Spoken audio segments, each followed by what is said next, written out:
Bom dia, são 8 horas e 16 minutos em Brasília, pelo horário de verão. Está no ar a primeira edição do Senado Agora, nesta segunda-feira, 19 de outubro. O projeto que regulamenta o terrorismo tranca a pauta no plenário do Senado. O texto tramita em regime de urgência, a pedido do Poder Executivo. Mas a matéria, aprovada na Câmara dos Deputados no mês de agosto, não é consenso entre os senadores. A polêmica está em definir o que é terrorismo.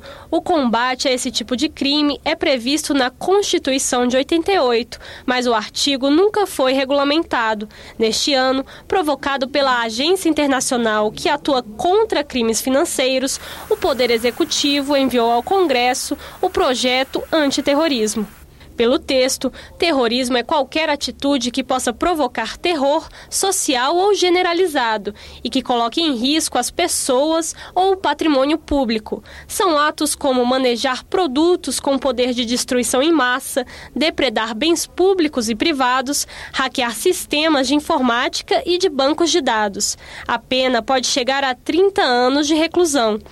A Câmara dos Deputados incluiu no projeto uma emenda para tentar resguardar os movimentos sociais. Ficam fora da definição de terrorismo manifestações políticas, sociais, sindicais e religiosas e protestos com o objetivo de defender direitos e liberdades constitucionais. O senador Aloysio Nunes, que deve apresentar o parecer pela Comissão de Constituição e Justiça, não vê motivos para criar uma exceção na lei. Se você puder essa ressalva, não existe mais a possibilidade de você condenar ninguém por terrorismo. Não existe terrorismo do bem. Terrorismo, gente que usa bomba, gente que sequestra aviões, gente que provoca pânico, gente que atenta contra a vida de chefes de Estado, são terroristas. Para o senador Lindbergh Farias, o projeto, que já é preocupante com o artigo, fica pior sem ele.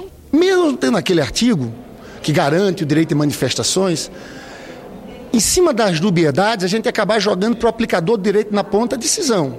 Já era arriscado. Tirando esse artigo, aí deixa de ser um PL sobre terrorismo e passa a ser um projeto de lei em relação aos movimentos sociais. Desde o começo do mês, o projeto tranca a pauta. A ideia do governo era ter a lei aprovada até o dia 20, quando se reúne o Grupo de Ação Financeira. A preocupação é que o Brasil entre na lista de países que não combatem o terrorismo. O que o GIF exige são legislações sobre o financiamento do terrorismo, que o nosso país já tem na lei das organizações criminosas e já tem também projeto que acabamos de aprovar recentemente aqui no plenário do Senado. A votação ficou para terça-feira, dia 20, mas o futuro do projeto ainda não está definido. Nós temos que discutir a possibilidade de retirada dessa urgência ou quem sabe até de derrubar esse projeto e o governo mandar um outro que possa ser capaz de ser absorvido e ser um consenso entre todos nós aqui, mas especialmente com os movimentos sociais. Nós vamos procurar trabalhar em cima do texto que está aqui e eventualmente apresentando um substitutivo. A solução é a seguinte: votar. Quem vota sim, aprova. Quem vota não, rejeita. O Congresso está proibido de incluir nas medidas provisórias artigos que nada têm a ver com o tema original do texto enviado pelo governo. O Supremo concluiu que o chamado contrabando legislativo desrespeita a Constituição. Resta saber como fica a MP 678. A medida provisória saiu do Palácio do Planalto com apenas 2 artigos. O texto era apenas para estender o regime diferenciado de contratações para obras em presídios. As regras, elas acabam que atrasando, né, ou exigindo um tempo bem maior para se construir, processar, para se comprar, enfim. E essa medida vem com esse caráter, com essa finalidade, né, de agilizar, principalmente no tocante à parte de segurança. E também para ações em defesa civil e na área de inteligência. A inteligência é fundamental, que é a prevenção à criminalidade. É preciso também que os órgãos de Estado tenham maior agilidade nesses procedimentos. O texto sofreu mudanças na Comissão Especial e na Câmara dos Deputados. Chegou ao Senado com 40 itens a mais. Agora, a MP também estende o regime diferenciado de contratações às áreas de mobilidade urbana, infraestrutura, ensino, pesquisa, ciência e tecnologia.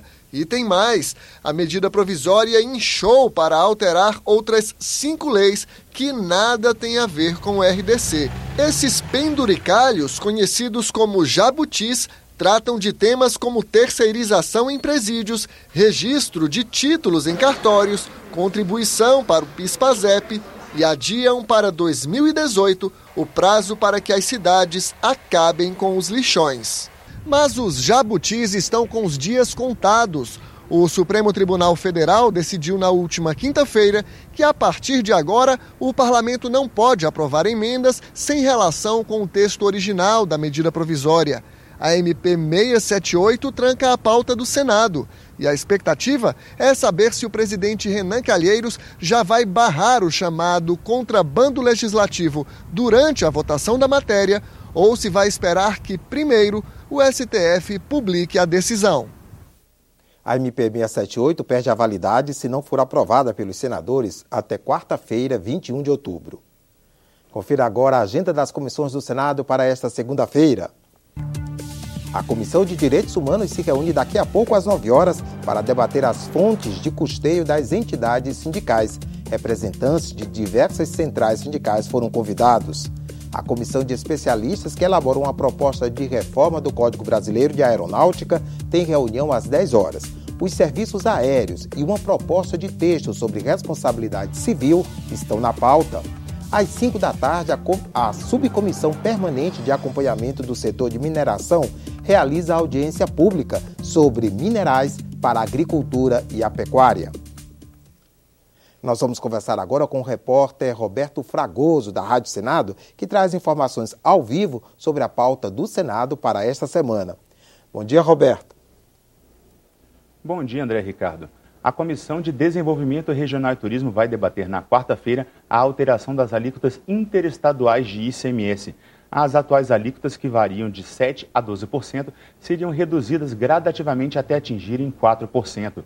Os estados que cobram a menor taxa chegam aos 4% em 2019 e os restantes em 2024. A proposta prevê exceções como as operações originadas nas regiões Norte, Nordeste e Centro-Oeste e no estado do Espírito Santo, com destino ao Sul e ao Sudeste, sobre as quais serão cobrados 7% ao final da transição. Será mantido o comércio de produtos da Zona Franca de Manaus com alíquota de 12%. Também são exceções as vendas de gás natural, que terão como regra geral a cobrança de 12%, mas 7% quando partirem das regiões Sul e Sudeste para o Norte, o Nordeste, o Centro-Oeste e o Espírito Santo.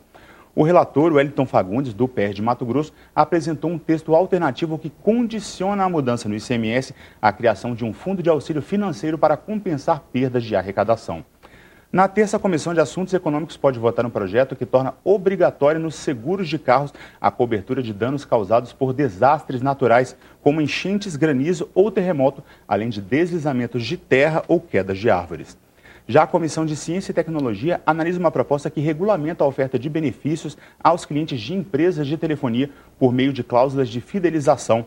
Em troca dos contratos de permanência, as operadoras de celular devem conceder vantagens ao consumidor, como a redução no preço dos aparelhos ou do serviço, e a fidelidade não pode ultrapassar 12 meses. E a Comissão de Educação se reúne 3 vezes. Nesta terça, para votar projetos como o que cria um exame para revalidar diplomas de medicina obtidos no exterior. Na quarta-feira, em conjunto com as comissões de Assuntos Sociais e de Direitos Humanos para debater a primeira infância. E na quinta-feira, para um debate sobre a construção de um Sistema Nacional de Educação em regime colaborativo entre a União, os estados e os municípios. André. Obrigado, Roberto. Deficientes visuais poderão ter acesso ao Estatuto do Deficiente. Uma versão em braille acaba de ser lançada pela Secretaria de Editoração e Publicações, a Gráfica do Senado. Primeiro foi a Constituição, em 1998. Depois, leis importantes aprovadas pelo Congresso, como o Estatuto do Idoso, a Lei Maria da Penha, os Códigos de Defesa do Consumidor, de Processo Penal e Civil e até o Acordo Ortográfico da Língua Portuguesa foram ganhando versões em braille na Gráfica do Senado. São mais de 120 títulos. O último a sair das impressoras... Estatuto da Pessoa com Deficiência. O Estatuto, que entrou em vigor em julho, assegura direitos e garantias para quem tem limitações físicas ou intelectuais. Pessoas como a Daniela, deficiente visual, que trabalha no setor de impressão em braille do Senado. É através desse estatuto que o deficiente visual vai obter, vai ler, vai saber o que é lei e o que não é, como pode proceder, como não pode, o que tem de direito, o que não tem. Para o deficiente é uma autonomia, porque agora ele pode ter consciência da lei que ampara os seus direitos. Então ele não precisa ficar perguntando e nem pedindo informações para as pessoas. Ele mesmo já consegue pegar o livro, ele lê e já tem conhecimento disso. Então, é uma vitória. Além da Daniela, outros 3 deficientes visuais trabalham no setor, revisando os textos impressos em braille. Nos dá a oportunidade de levar ao conhecimento daqueles colegas que moram em pequenos municípios que não têm o acesso igual a gente tem esse privilégio de trabalhar numa gráfica que nos dá todo o apoio, nos dá toda a estrutura para conhecer os nossos direitos e os nossos deveres. Começa amanhã no Senado a Semana de Valorização da Primeira Infância. A repórter Roberta Cruz conversou com a presidente da comissão que organiza o evento. Olá, esta semana o Senado realiza, de 20 a 22 de outubro, a Semana de Valorização da Primeira Infância e Cultura da Paz. Quem está aqui comigo é a presidente da comissão organizadora do evento, Lisli Lucena. Lisli, você estava me contando que um dos destaques esse ano vai ser a música, né? Conta pra gente como vai ser isso. Sim, porque nós vamos abordar o tema epigenética e o desenvolvimento infantil. Então, como a música pode afetar a vida de uma criança com um bom desenvolvimento. Nós estamos trazendo um dos professores, é o professor Márcio Celes, que junto com a professora Sandra Cabral desenvolvem um projeto muito bonito na favela da Grota, em Niterói, no Rio de Janeiro. E eles conseguem, através da criança pequenininha, já ensinando a música, a criança se torna uma pessoa mais sensível, se torna uma pessoa mais tranquila. A epigenética mostra como que o ambiente pode influenciar no desenvolvimento da criança. O ambiente desde a barriga da mamãe até os 6 anos, que é quando se forma a personalidade da criança. Então, se houverem ações, políticas voltadas para a primeira infância, e hoje nós já temos alguns senadores engajados, já foi criado esse ano passado a Frente Parlamentar da Primeira Infância, nós vamos conseguir colaborar para um mundo melhor, com pessoas que não são mais voltadas a uma cultura de paz. Essa é a nossa intenção. As inscrições para participar da Semana de Valorização da Primeira Infância podem ser feitas até hoje à noite na página do Senado. A semana terá a cobertura da TV Senado. Ficamos por aqui. No decorrer do dia você acompanha outras informações nos boletins do Senado agora. Enquanto isso, continue assistindo a nossa programação.